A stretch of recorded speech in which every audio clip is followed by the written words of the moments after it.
Boa noite. Olá, boa noite. Atentado com homens-bomba no aeroporto internacional de Istambul, na Turquia, deixa ao menos 36 mortos e mais de 100 feridos. Itamaraty afirma que não há brasileiros entre os mortos e feridos. Fraudes em projetos culturais da Lei Rouanet chegam a 180 milhões de reais. Até um casamento de luxo foi pago com dinheiro público. Estudante universitário é morto com um tiro na cabeça em perseguição policial em São Paulo. O carro dele levou 16 tiros. E você acompanha essas e outras notícias daqui a um minuto, após um rápido intervalo. Qual Casper você é? Eu sou jornalismo. Eu sou relações públicas. Eu sou publicidade e propaganda. Eu sou rádio, TV e internet. Essa é a minha Casper. Essa é a nossa Casper. Toda terça, a máquina faz mais um prisioneiro. Bem-vindo à máquina! Ela decide os rumos da conversa. O que realmente te incomoda? Arranca confissões. Tu fala tudo. Eu falo. Fala, agora é o momento e tal. Falo. E se alimenta de conhecimento. Foi a melhor coisa que eu aprendi do meu pai. Ninguém te dá nada de presente. Tudo que você quiser, você tem que ir atrás. A Máquina, toda terça, 10h30 da noite.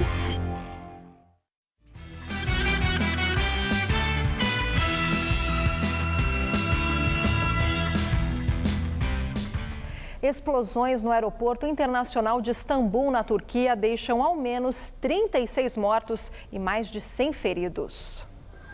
Segundo autoridades turcas, os ataques foram realizados por 3 homens que abriram fogo com rifles antes da área do raio-x no aeroporto de Ataturk. Eles chegaram a trocar tiros com a polícia e em seguida se explodiram. Neste vídeo é possível ver um homem que seria um dos suspeitos sendo baleado e ativando as bombas. Já estas imagens registraram o momento das explosões e o desespero de quem estava no local. O presidente turco Recep Tayyip Erdogan condenou fortemente o ataque. De acordo com o governo, a maioria das vítimas é turca, mas há turistas estrangeiros entre os mortos. Segundo agências de notícias, taxistas que trabalham no local ajudaram a transportar pessoas feridas até hospitais. O Itamaraty afirmou que não há brasileiros entre os mortos e feridos. Agora à noite, o primeiro-ministro turco Binali Yildirim disse que o tráfego aéreo já foi retomado no aeroporto de Ataturk, que é o terceiro mais movimentado da Europa, atrás apenas dos aeroportos de Heathrow, em Londres, e Charles de Gaulle, em Paris. Ele é localizado no lado europeu de Istambul, cidade que tem uma parte na Ásia e outra na Europa. Mais de 61 milhões de passageiros passaram pelo aeroporto no ano passado. Até o momento, nenhum grupo terrorista reivindicou o atentado. A Agência de Segurança dos Estados Unidos e o FBI ofereceram ajuda nas investigações. A Turquia vem sendo alvo de vários atentados nos últimos meses, muitos deles reivindicados pelo Estado Islâmico. Estudante universitário é baleado e morre após suposto confronto numa perseguição policial. O caso aconteceu na zona leste de São Paulo. Os agentes fizeram pelo menos 16 disparos. Uma bala atingiu a cabeça do rapaz, que não tinha passagem pela polícia. Júlio César Alves Espinosa teve morte cerebral no Hospital Geral de Vila Alpina, onde estava internado. Policiais militares e guardas municipais de São Caetano, no Sul, participaram da ação. Os agentes de segurança alegam que revidaram os disparos feitos pelo estudante, mas a família contesta a versão. O universitário Júlio César Espinosa, de 24 anos, morreu hoje depois de ser atingido por um tiro na cabeça durante uma perseguição policial nesta segunda-feira. Ele estava internado no Hospital Estadual da Vila Alpina, na zona leste de São Paulo. Segundo os policiais militares e guardas municipais que se apresentaram na delegacia do bairro, o jovem iniciou uma fuga quando foi abordado por volta das 3 horas da madrugada de ontem no bairro do Ipiranga, zona sul da capital. Os agentes disseram que ouviram disparos efetuados de dentro do veículo dele e que revidaram. Foram 16 tiros. O boletim de ocorrência aponta infrações de desobediência, resistência, porte ilegal de arma de fogo e disparo.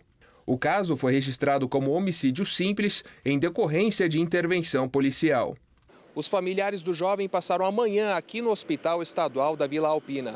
Depois que a morte do estudante foi confirmada, eles decidiram doar os órgãos do corpo. O pai disse que o filho não tinha nenhuma arma. Nunca usou revólver.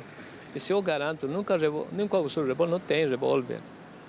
Essa é a invenção da polícia, essa é a maquiagem que eles fizeram. Esse colega da faculdade não se conforma com o episódio e critica a postura dos agentes.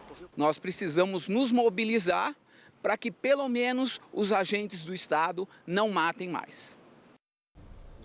O ouvidor das polícias de São Paulo, Júlio César Fernandes Neves, disse que chama a atenção a quantidade de tiros dados no carro dirigido pelo universitário e afirma que há suspeita de execução. Em nota, a Prefeitura de São Caetano do Sul, no ABC Paulista, informou que vai apurar a conduta dos guardas municipais envolvidos no caso. Também em nota, a Secretaria da Segurança Pública diz que os PMs envolvidos na ocorrência foram encaminhados para um programa de acompanhamento psicológico. A Corregedoria da PM acompanha o caso. Operação Boca Livre da Polícia Federal desarticula esquema de desvio de dinheiro que atuava no Ministério da Cultura havia 15 anos. As buscas aconteceram aqui em São Paulo, no Rio de Janeiro e também em Brasília.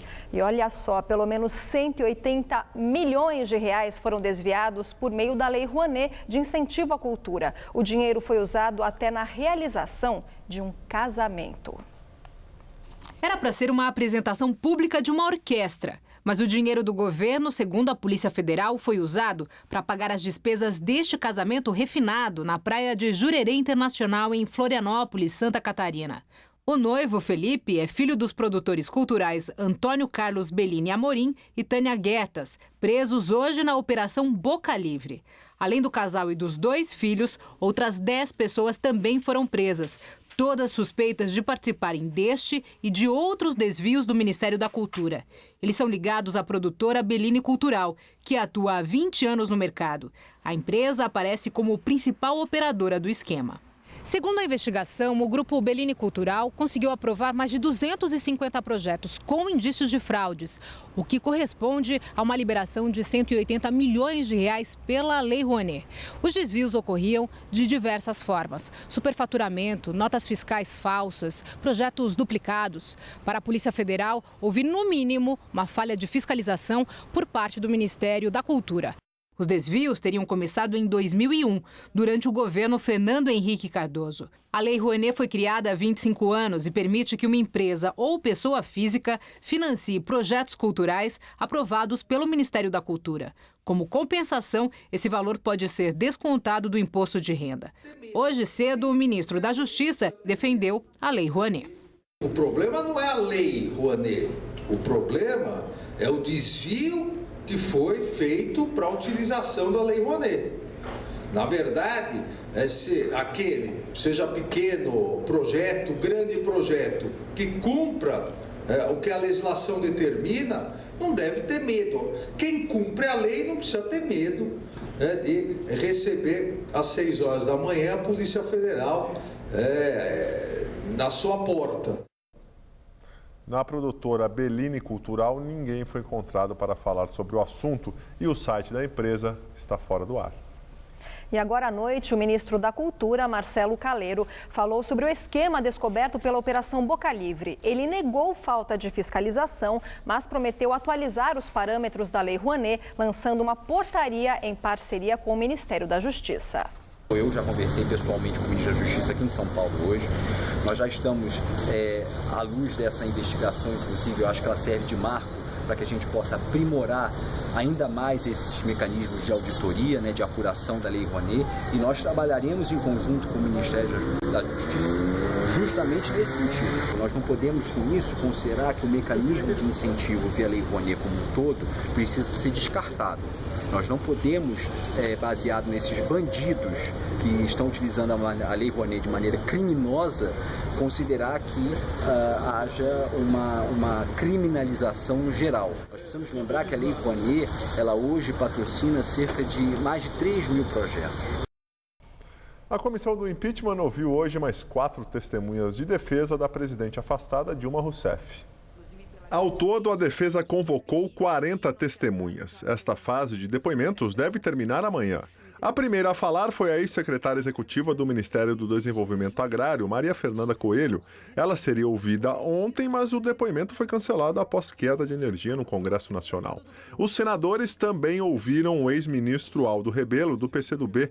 Ele afirmou que não identificou nenhuma irregularidade na época em que foram emitidos os decretos de crédito suplementar citados pela denúncia e defendeu Dilma Rousseff. E uma mulher honrada e, desse ponto de vista, conservadora como a presidente Dilma, jamais faria um ato que pudesse ser caracterizado como improbidade ou como crime de responsabilidade. Testemunha. Outro a falar foi o ex-advogado-geral da União, Luiz Inácio Adams. Dito que os decretos, do ponto de vista da sua edição, não apresentam a irregularidade, porque eles não produzem, nesse meu ponto de vista, digamos assim, a afetação ao resultado, à meta fiscal em si. Relatório da perícia feita por técnicos do Senado e entregue à comissão apontou a responsabilidade de Dilma na edição dos decretos. No entanto, sobre as pedaladas fiscais, o documento diz que não identificou a atuação direta da petista e argumenta que cabe ao Ministério da Fazenda autorizar o repasse dos recursos. As pedaladas e os decretos embasaram o pedido de impeachment. De acordo com investigadores da Operação Custo Brasil, o advogado Guilherme de Salles Gonçalves, apontado como repassador de propinas para o ex-ministro Paulo Bernardo, pagou R$32 mil do aluguel de um loft em Brasília para a senadora petista Gleisi Hoffmann, mulher de Bernardo, que usou o imóvel na campanha de 2010. Gonçalves foi preso no domingo e acusado de ter usado o escritório que mantinha em Curitiba para bancar despesas de caráter eleitoral de Gleisi. A senadora ainda não se manifestou sobre o assunto. Ontem, ela foi à tribuna do Senado criticar a prisão do marido. E agora vamos ao comentário de política com José Neumann Pinto. Depois de se ausentar por alguns dias de sua atuação na bancada do Chororô, para tentar empurrar o julgamento de Dilma, do impeachment, com a barriga, a senadora Gleisi Hoffmann, do PT do Paraná, voltou à ação chorando mesmo, para dizer que a casa dela foi invadida por terra e por ar pelos policiais federais que foram buscar o marido, Paulo Bernardo, 2 vezes ex-ministro do Lula e da Dilma. Paulo Bernardo é a ponta do iceberg da Operação Custo Brasil, acusado de um furto ominoso, de empréstimos de aposentados, repare só. E ela disse que os vizinhos dela ficaram constrangidos, ficaram nada, aplaudiram os policiais. Disse também que a prisão é ilegal, porque ela é senadora e tem foro privilegiado. Quer dizer que o Paulo Bernardo casou com ela? Isso garante foro. O que ela conseguiu foi que Celso de Mello perguntasse ao juiz se ele tomou providências. O juiz tomou, determinou que não se levasse nada dela na busca e apreensão.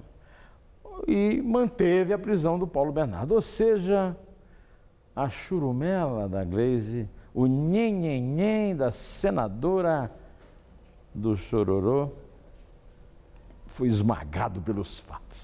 Bom, eu volto quinta-feira, direto ao assunto.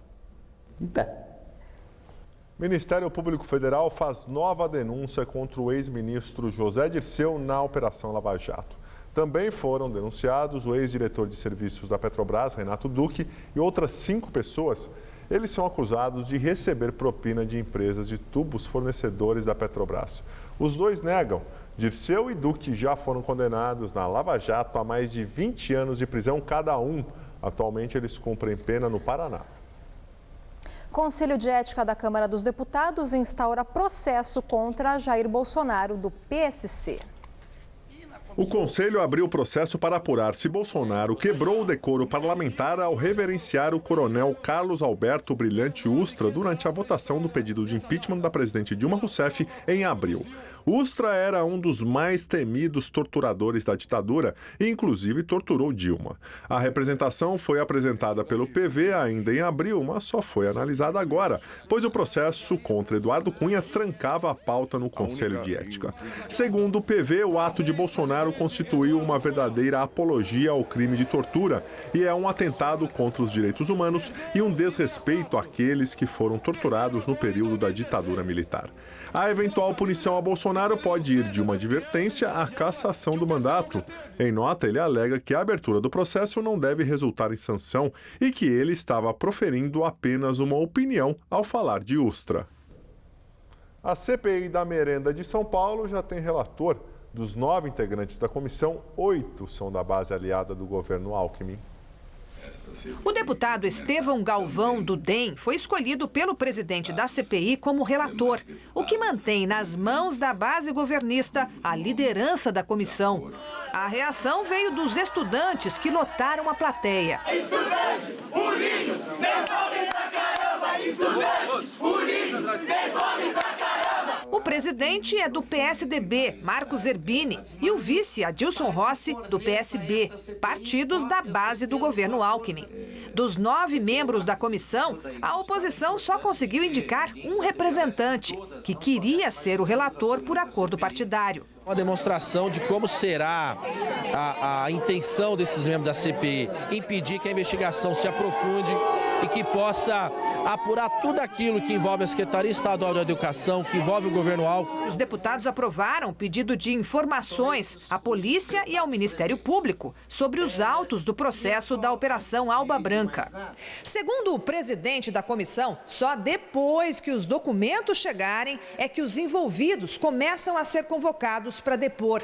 Um roteiro que foi criticado pela oposição, que alega que os fatos já são públicos, inclusive o teor das delações que envolvem o pagamento de propina a políticos e funcionários públicos. Não estamos dizendo que vamos esperar chegar tudo para começar a investigar, mas eu preciso partir de alguma coisa. Esse ano tem um período eleitoral, vai atrasar e aí não se apura mais nada. A fraude na compra da merenda escolar envolve contratos que somam quase 39 milhões de reais. Nova delação premiada cita pagamento de propina de 30 milhões de reais para os senadores Renan Calheiros, Romero Jucá e Eduardo Braga, todos do PMDB. A denúncia foi publicada no jornal O Estado de São Paulo. A informação é do executivo Nelson Mello, ex-diretor de Relações Institucionais da Hipermarcas. Segundo ele, a distribuição do dinheiro foi feita por 2 lobistas com trânsito no Congresso Nacional, Lúcio Bolonha Funaro e Milton Lira. O executivo disse ainda que Funaro era ligado ao presidente afastado da Câmara, Eduardo Cunha, e a outros deputados do PMDB. E Lira coordenava o pagamento aos senadores que teriam recebido um maior repasse de propina. Nelson Mello contou que os lobistas diziam agir em nome de políticos que poderiam tomar iniciativas de interesse da Hipermarcas e do setor no Congresso Nacional. A delação não faz parte da Operação Lava Jato, que se concentra na Petrobras.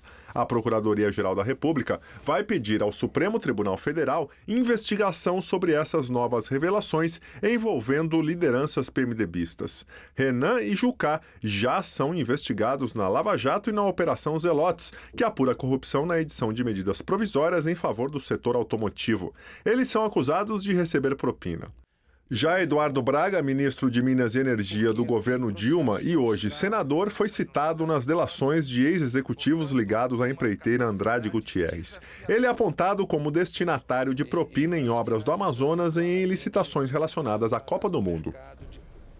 Os parlamentares citados negam envolvimento em irregularidades. Em comunicado à Comissão de Valores Mobiliários, a Hipermarcas, Companhia de Produtos e Marcas de Saúde e Bem-Estar, disse que Nelson Mello autorizou, por iniciativa própria, despesas sem as devidas comprovações. O grupo destacou que não é alvo de investigações, que não se beneficiou de atos praticados pelo ex-executivo, que ele foi desligado em março e que assegurou ressarcimento integral pelos prejuízos causados.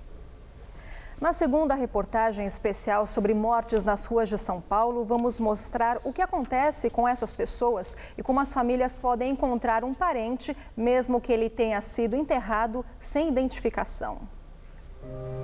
Não há cerimônia religiosa, não há flores. O trabalho de sepultamento é silencioso, solitário e dura 10 minutos. Às vezes o pessoal comenta que é jogado, não é, porque todos são seres humanos. Uma estaca com um número. Essa é a única referência à vista para determinar quem foi sepultado em cada cova. Aqui em Perus, no cemitério Dom Bosco, um dos 2 usados pela prefeitura, são milhares de vidas que chegaram ao fim sem que ninguém reclamasse por elas. O governo tem, no mínimo, 3 dias para liberar o corpo e só aí o sepultamento. E se nesse período nenhum familiar procurar por essa pessoa, mesmo que ela esteja identificada e com RG, o corpo será sepultado numa vala como essa. Alguns têm notícia do parente falecido dias depois do enterro e se veem obrigados a prestar homenagens aqui mesmo, na área dos sem família. Para exumar o corpo, é preciso esperar 3 anos. No Instituto Médico Legal, onde o morto é fotografado e tem digitais e material genético colhidos para futuro reconhecimento, o aviso aos parentes não é feito. O diretor Nelson Bruni justifica que essa não é uma atribuição do órgão, mas criou há 1 mês e meio um protocolo para repassar às delegacias todas as informações relacionadas aos mortos não procurados por amigos ou familiares. Cruzam-se os dados, onde nós mandamos diariamente ao DHPP e ao setor da prefeitura que cuida de desaparecidos todas as informações das características dessa pessoa. O serviço funerário alega que, por lei, também não tem obrigação de avisar a família, mas desde 2014 publica 1 vez por semana no site da prefeitura e no Diário Oficial os nomes dos mortos não reclamados. Na rua Líbero Badaró, no centro, a prefeitura orienta quem procura por desaparecidos. Mas, enquanto isso, nas calçadas da capital, os moradores de rua tentam se proteger do frio e do esquecimento alheio. E quando uma pessoa morre tão próxima, como é que você se sente? Mal, né? Porque é quase parte da nossa família, né?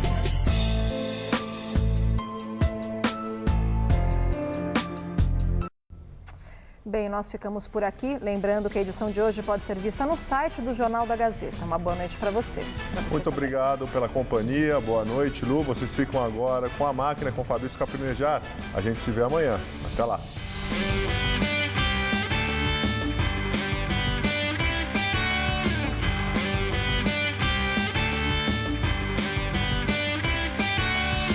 O Unifom recebe o cantor Felipe Cato no Todo Seu. Daqui a pouco, 11 da noite.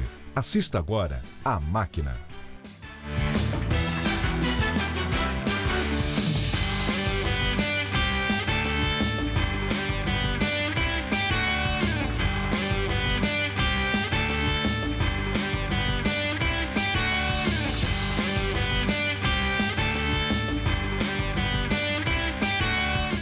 Jornal da Gazeta.